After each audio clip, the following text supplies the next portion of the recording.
моя богиня луна, мать природа, религия, волчья жизнь, война, где смысл просто выжить. А я просто воин, наверное, уже бывший.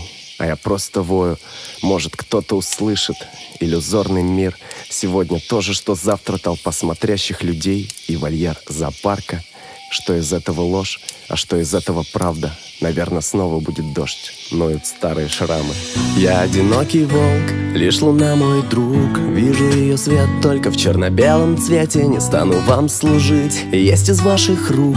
Если против шерсти только попутный ветер. Как я устал от этих взглядов, все чаще унылых. Казалось раньше, что преграда мною преодолима. Все овцы целы, а я сыт по горло вашей защитой. Мне жизнь в неволе все сильнее притупляет инстинкты. Мой новый дом совсем не то, о чем я мечтал. Это иллюзия рая, сырая клетка и падаль. Теперь я сам не знаю, кто я, лайка или шакал. Лишь раз отбился от стаи, лучше б разбился о скалы. Где тот звериный оскал, что был страшнее капкана. Запах смертельного боя, вкус крови алый. На лапах стоя громко вою, это все, что осталось. Ведь все сломалось тогда, когда зима настала. Они пытались приручить меня, но все тщетно. Назывались друзьями, дали кличку красивую. А я впивал свои клыки в их железные клетки и засыпал под дождем, чтоб не воняло псиной. Я одинокий волк, лишь луна мой друг. Вижу ее свет только в черно-белом цвете. Не стану вам служить, и есть из ваших рук.